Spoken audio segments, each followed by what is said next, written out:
Hello students, कैसे आप सब लोग। चलिए आज मैथ्स के क्वेश्चन नंबर 11 से स्टार्ट करते हैं।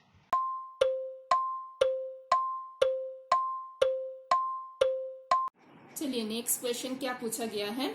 The curve surface area of a hemisphere with radius 7 centimetre is what. 4 option दिया हुआ था जहाँ पे पाई का वैल्यू गिवन था कि 22/7 पकड़ना है। ठीक है, तो हेमिस्फीयर क्या होता है इसका सोल्यूशन देख लेते हैं। हेमिस्फीयर होता है ऐसे,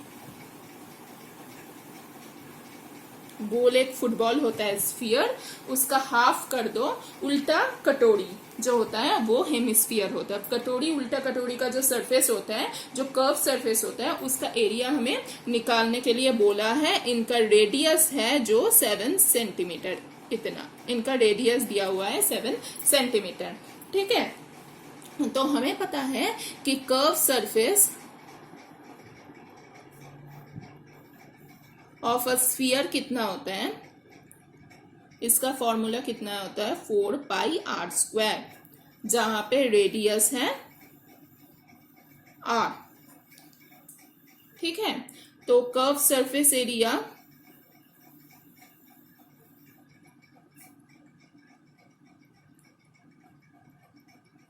ऑफ अ हेमिस्फीयर कितना होगा, मतलब आधा कितना होगा 2πr² होगा, क्योंकि फुटबॉल का आधा कर दो तो एक हेमिस्फीयर आते हैं स्फीयर का, तो 2πr² होगा उसका कर्व सरफेस एरिया। तो इसको हमें निकालना है, बस वैल्यू पुट करो और निकाल लो।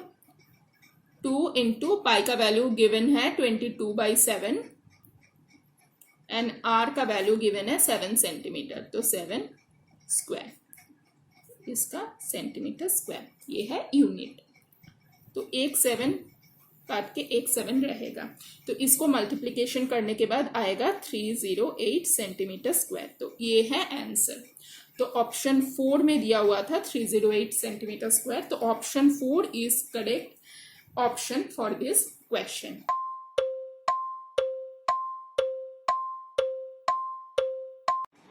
चलिए नेक्स्ट क्वेश्चन में आते हैं, क्वेश्चन नंबर 12, जहाँ पे सिर्फ एक सिंप्लीफिकेशन दिया हुआ है, कैलकुलेशन, इसके अलावा और कुछ नहीं है क्वेश्चन में। तो कैलकुलेशन ऐसे सिंप्लीफिकेशन करने का एक रूल ही हमें पता है, वो है बॉडमास रूल। बॉडमास रूल, ठीक है। ओके, तो बॉडमास रूल क्या होता है, बी फॉर क्या होता है, बी फॉर आते हैं ब्रैकेट, ओ क्या आते हैं, वो आते हैं ऑफ, डी क्या आते हैं, डी आते हैं डिवीजन, ठीक है। एम मल्टीप्लीकेशन, और ए और एस जो है वो सबसे लास्ट में एडिशन एंड सब्सट्रैक्शन। अब ये बॉडमस है क्या, जो सिंप्लीफिकेशन का रूल है, मतलब ये बॉडमस को अप्लाई करके ही हम सिंप्लीफिकेशन कोई भी करेंगे। तो ये इसका ऑर्डर है, मतलब पहले ब्रैकेट का काम करना है, उसके बाद ऑफ, उसके बाद डिवाइड, उसके बाद मल्टीप्लीकेशन, उसके बाद एडिशन सब्ट्रैक्शन। ठीक है, तो इस बॉडमास रूल को फॉलो करके हम ये सिंप्लीफिकेशन सॉल्व करते हैं। तो पहले ही हमें ब्रैकेट का काम करना पड़ेगा। तो देखते हैं ब्रैकेट कहाँ कहाँ पे है। यहाँ पे एक ब्रैकेट है और यहाँ पे एक ब्रैकेट है। तो पहले हम ब्रैकेट का काम कर लेते हैं। तो 36 divided by 42 of 6 into 7 plus 24 into 6 divide 18 plus 3 divide 2 minus 6 bracket में है, करने के बाद आएगा -4 प्लस 3 इंटू 2। तो यहाँ पे पहले मल्टीप्लीकेशन कर लेंगे, 3 into 2 is 6, 6 plus 4 is 10 divide 8। नीचे क्या दिया हुआ है 21 डिवाइड 3 ऑफ 7।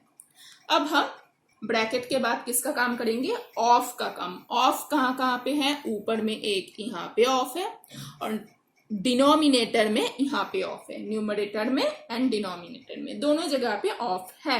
तो ऑफ का काम कर लेते हैं। 36 इंटू ऑफ क्या होता है, ऑफ मल्टीप्लीकेशन ही होता है, उसका अलग एक टर्म दिया हुआ है ऑफ, वो मल्टीप्लीकेशन से पहले होता है, ठीक है, बट ऑपरेशन मल्टीप्लीकेशन ही होगा। तो 42 ऑफ 6 कितना होगा, 6 into 2 12, 125, 252 into 7 plus 24 into 6 divide 18 plus 3 divide of -4 -10 divide 8 और नीचे 21 डिवाइड ऑफ 21।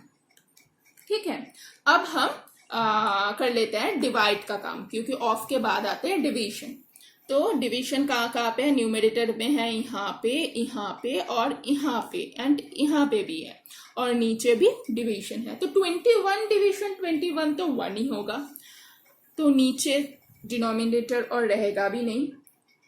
ठीक है, तो 36 इंटू 1/252 कर लेते हैं, क्योंकि डिवाइड को अगर मल्टीप्लाई करेंगे तो ये नीचे चला जाएगा, 1 हो जाएगा, तो into 7 plus 24 into 6 divided by 18 plus और यहाँ पे माइनस था तो यहाँ पे हो जाएगा -3/4 -10/8, और नीचे तो डिवाइड 1 है, ये लिखना और ना लिखना बराबर है।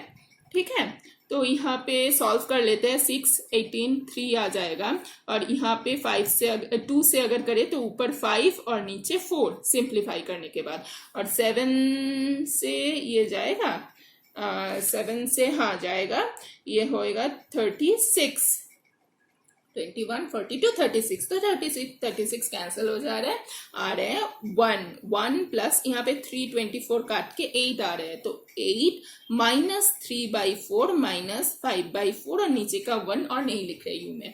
ठीक है, तो यहाँ पे आ जा रहा है 9 माइनस, यहाँ पे कितना हो रहा है, इसको अगर कॉमन ले ले माइनस साइन को बाहर, तो 5/4। तो 9 माइनस 5 प्लस 3 8/4, तो इसको हो जा रहा है 2, तो 9 - 2 आंसर इज 7 इज आंसर, जो ऑप्शन 1 में गिवन था। तो option 1 is the correct answer for this question.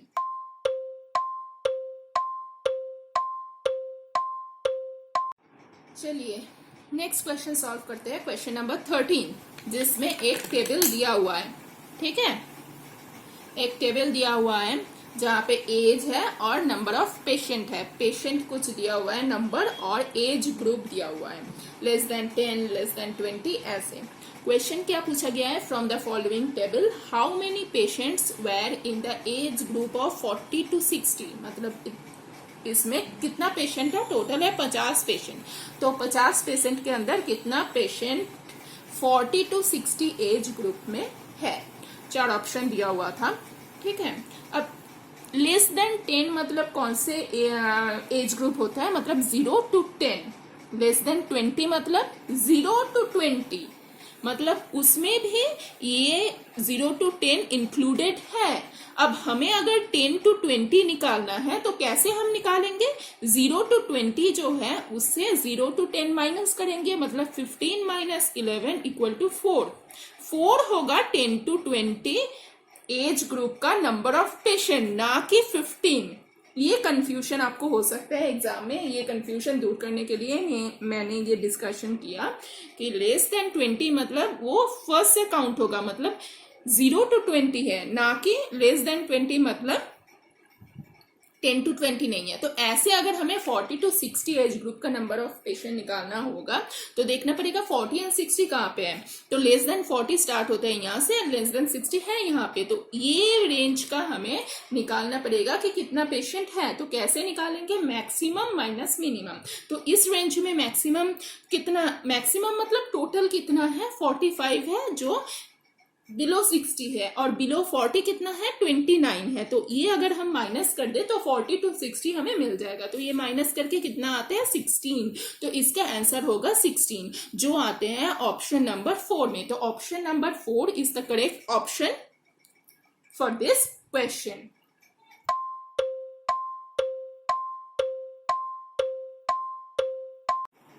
चलिए नेक्स्ट क्वेश्चन स्टार्ट करते हैं, क्वेश्चन नंबर 14। फिर से एक टेबल का क्वेश्चन आ गया जिसमें साइंस, आर्ट्स, कॉमर्स, वोकेशनल, ये 4 सब्जेक्ट दिया हुआ है, and number of student enrolled in this different subject in a school दिया हुआ है, जैसे बॉयज गर्ल्स सेपरेट करके दिया हुआ है, बट क्वेश्चन में इसका कोई मतलब ये नहीं है कि बॉयज गर्ल्स अलग करके ना देने से भी इक्वेशन सॉल्व हो जाता। ठीक है, तो साइंस में बॉयज गर्ल्स 35-18, आर्ट्स में 25-47, कॉमर्स में 45-40 एंड वोकेशनल में 10-30। क्वेश्चन क्या पूछा गया है कि percentage of student studying boys plus girls, students मतलब दोनों ही आते हैं बॉयज एंड गर्ल्स, तो percentage of student studying in science और वोकेशनल सब्जेक्ट्स इज।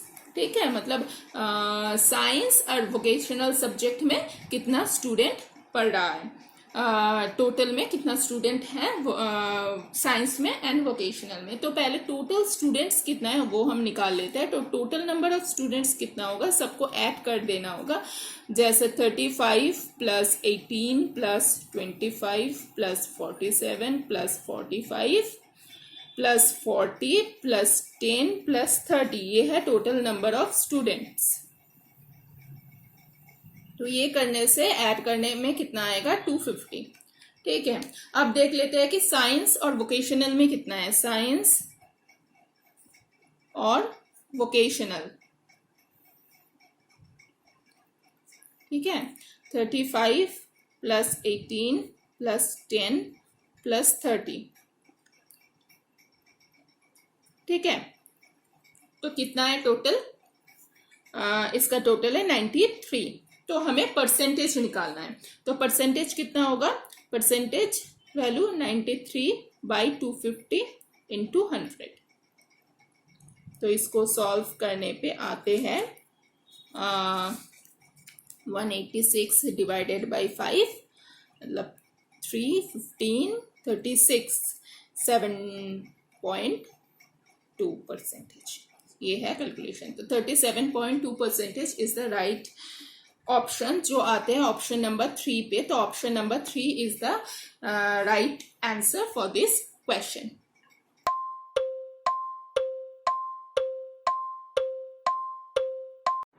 चलिए नेक्स्ट क्वेश्चन सॉल्व करते हैं। Question number 15, in triangle ABC, if AB is equal to AC and angle BAC equal to 40 degree, then the measure of angle B is what? 4 option दिया हुआ था, तो पहले हम ABC draw कर लेते हैं। ABC जिसका बोल रहे हैं AB equal to AC, मतलब EA साइड और EA साइड इक्वल है एंड BAC को एंगल, ये एंगल दिया हुआ है जो है 40 डिग्री। तो दोनों साइड इक्वल है, तो इस ऐसे ट्रायंगल को क्या कहते हैं, आइसोसेल्स ट्रायंगल, मतलब समद्विबाहु त्रिकोण। ठीक है, तो ऐसे आइसोसेल्स ट्रायंगल का हमें पता है कि AB इक्वल टू अगर AC होता है तो angle of ABC equal to angle of ACB होता है। ठीक है, और हमें पता है कि एक ट्रायंगल का टोटल जो 3 एंगल है उसका सम कितना होता है, 180 डिग्री, और एंगल BAC दिया हुआ था 40 डिग्री।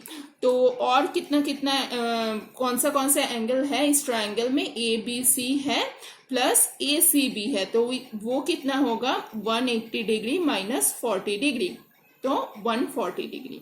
तो क्योंकि ये दोनों इक्वल है तो इसको हम B एंगल पकड़ सकते हैं और इसको हम C एंगल पकड़ सकते हैं। तो B एंगल और C एंगल इक्वल है, ये B angle C angle equal है क्योंकि ये आइसोसेल्स ट्रायंगल है। तो यहाँ पे हम लिख सकते हैं 2 × B angle equal to 140 degree. तो B एंगल कितना होगा तब, 70 डिग्री। तो ये है आंसर 70 डिग्री। तो ऑप्शन 3 में दिया हुआ था 70 डिग्री, तो option 3 is correct for this question.